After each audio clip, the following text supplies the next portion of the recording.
Hi, and welcome to Teen Book Bites. My name is Teresa, and I will be your host today. November is Native American Heritage Month, when we celebrate and recognize the rich histories, cultures, and contributions of Indigenous people in North America. And today, a few LAPL young adult librarians will share with you some amazing books by Native American authors about the Native American experience. In the spirit of reconciliation, the Los Angeles Public Library acknowledges the Chumash, Tongva, Quiche, and Totaviam peoples as the traditional land caretakers of Tovangar, excuse me if I'm not pronouncing this right, the Los Angeles Basin and Chanel Islands, and their connections to land, sea, and community. We pay our respect to their elders past and present, and extend that respect to all Chumash, Tongva, Quiche, and Totaviam peoples today. All of the books being shared with you are available through the Los Angeles Public Library, either digitally or physically at Central Library or one of our 72 branches.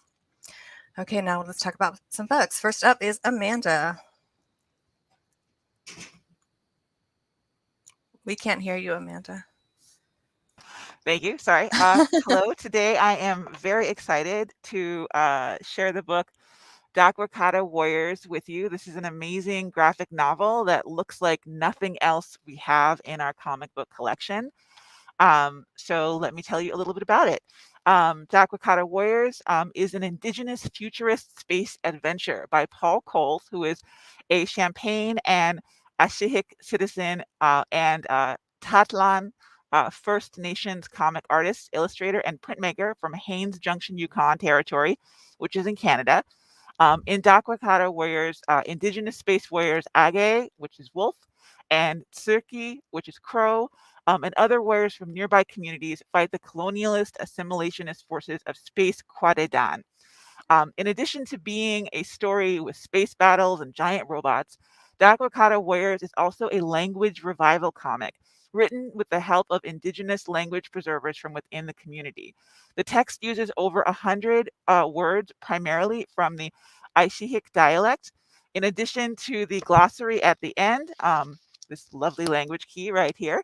There are footnoted translations on every page. So it may take readers a little bit longer to get through the comic than they would one written completely in English, because they'll need to look up the footnoted translations, at least at first. After you read a few of them, you get really used to it. And it's totally worth the effort. By the end of the book, you'll find that at least a few of the words you learned while reading this book are in your memory for good. The other reason it may take a little longer to read this comic book is that the art, which is influenced by Coast Salish artistic style, is unlike anything else we have in our graphic novel collections. There's a note from the author about creating Drakata Warriors at the end of the story. Almost every decision is rooted in a personal cultural experience. For instance, the illustrations are presented in black, white, and red, and some grays because of the traditional colors of the Southern Tuchone people are black, white, and red. The thing that I love most about comics is that they allow us to see a story the way that the artist sees it. It's like looking at the world through new eyes. And Drakata Warriors is a unique combination of science fiction, art, and indigenous culture that I highly recommend. Thank you, Amanda. That sounds amazing, actually. I am all for learning new words. Next up is Lear and Marrow Thieves. Hello, I'm Lear, also from Teenscape at the Central Los Angeles Public Library, and I wanted to share with you all a book in celebration of Native American Heritage Month, Cherie Demeline's The Marrow Thieves, Book 1 of the series. Oh, see it over here. This award-winning novel is a blend of history and dystopian fiction in a world destroyed by global warming. In it, we meet Frenchie. Frenchie and all other indigenous people in North America are being hunted for their ability to dream, which resides in their bone marrow. Hunted, captured, and sent to schools, they are harvested for their ability to dream and never heard from again. Frenchie, who is one of the remaining not to have been captured, meets other indigenous people who are running together towards what they hope is a safe haven. Mirroring the atrocities of the Indian residential schools, you'll be at the edge of your seat as you root for Frenchie and his found family. Book 2, Hunting by Stars, recently came out as well. Go and check these both out today as ebooks or physical books. Thank you, Lear. That sounds like it'll be maybe they'll make it, a Netflix or some kind of special too, because it They sounds could, pretty exciting. They it did, could or they definitely, could. it could definitely be a miniseries for sure. Oh yeah, thanks, Lauren. Hi, everybody. My name is Lauren, and I'm from the Memorial Branch Library. And today I'm going to be telling you about Walking in Two Worlds by Wab Kinew. And just to give you a little background, this is set in about 30 or 40 years in the future. And instead of social media, teens are now all part of a virtual world called the Floraverse that also has some augmented reality components to it. So just like the author, Wab Kinew, Bugs, our main character, is Anishinaabe and lives on the reservation with her family, which includes her newly elected chief mother, her respected father, and her very handsome and talented older brother. Now, Bugs is a slightly awkward teenage girl in the real world, but in the Floraverse, she's the most powerful player. She's managed to recreate her indigenous culture in the Floraverse and somehow has created all this magic. And she doesn't know, maybe, it's from her ancestors, maybe it's just a glitch in the game, but she's managed to create this whole world for herself within the Floraverse and has become an incredibly powerful player. But of course, with power comes a lot of danger.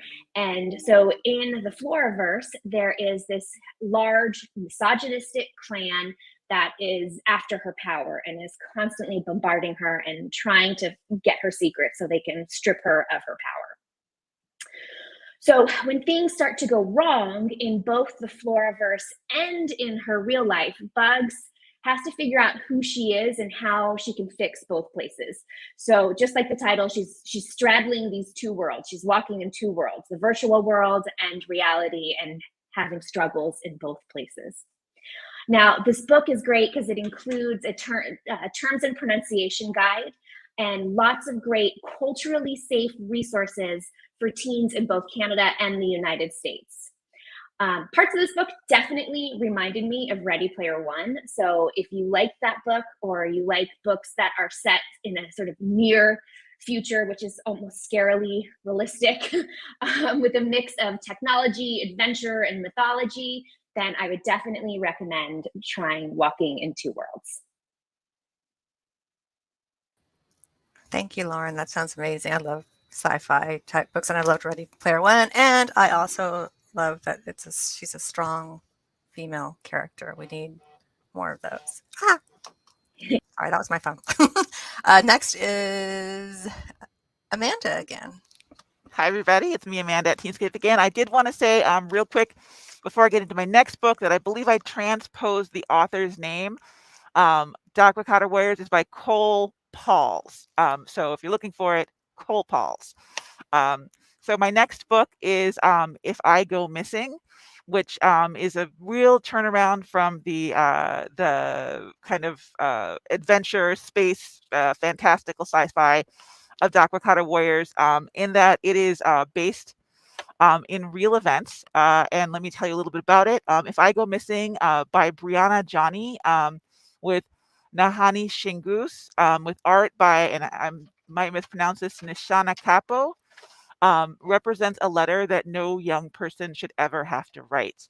In 2016, 14-year-old Brianna Johnny, an Ojibwe girl, wrote a letter to the Winnipeg Chief of Police, and she was citing the horrible statistics surrounding missing and murdered Indigenous women and girls. Brianna charged the Winnipeg police to do better, citing a lack of visibility and urgency with regard to the crimes against Indigenous women, and the higher rates of violence against Indigenous women, and the clear message that the police and the news media were giving to Indigenous people, that their lives were less valuable than those of white people. The letter was shared online. It's very powerful, and it went viral. So this graphic novel is heartbreaking, because Brianna Johnny is telling the chief of police what she wants to happen if she goes missing, if she becomes one of the missing Indigenous women or girls. So her words from her letter are accompanied by intensely emotional illustrations. They're drawn in a very spare style using gray and black with splashes of red. And I'll just read a little bit. So the letter, so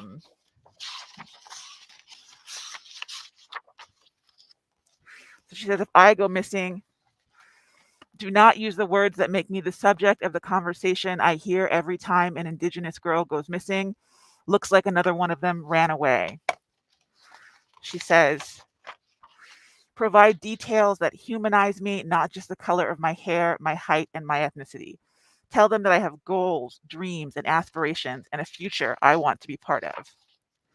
If I go missing, I beg of you, do not treat me as the Indigenous person I am proud to be. If I go missing and my body is found, please tell my mom you are sorry. Anyway, it's a heartbreaking letter. It's a beautiful book that illustrates the letter and really makes the points of the letter and the plight of missing, murdered Indigenous women and girls very immediate and affecting. So I highly recommend it. And it will stick with you for a long while after you read it. Yeah, I was telling you earlier, I have it right here. I just read it and it is heartbreaking and it's pretty powerful. I recommend it too. Thank you, Amanda. Lear is next. Hello, and I recommend If I Go Missing as well. It's an amazing graphic novel. But hello. So my next recommendation is For the Ghost Collector by Allison Mills. This is a short novel. It's perfect for tweens and teens, and it delves into the practice of getting rid of unwanted ghosts. This story was inspired by the author's Cree great-grandmother. In this novel, readers meet Shelley, her mom and grandmother. Shelley apprentices with her grandma to catch ghosts in her hair and then releases them outside their haunting ground. And it helps them to get to the next part of their journey. But when Shelley's mom dies in an accident, Shelley starts to hoard the ghosts instead of helping them move on, while pining for the one ghost she's waiting for. Her grandmother's too busy keeping a roof over their heads, which leaves Shelley lonely and collecting. This beautiful novel deals with loss, love, and family, and you can find it as a hard copy or an ebook via Libby or Hoopla at the Los Angeles Public Library.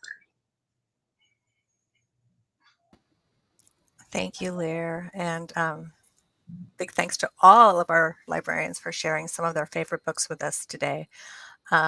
Please join us again next month for Teen Book Bites on Monday, December 27th at 3 p.m. when we will share a few magical book recommendations with you. And don't forget to check out the many online programs available through lapl.org. And also don't forget our Winter Reading Challenge is right around the corner. Join the Winter Reading Challenge and let a book charm, intrigue, or transport you. Register and track your progress online or on the Beanstack Tracker app, or pick up a game board at any of the Los Angeles Public Library locations. You can complete 5 activities and be entered into a drawing to win a prize from the library store. And the reading challenge begins, I think, next week, December 6th, and goes until January 8th, 2022. Again, thank you for joining us today, and we will see you next time.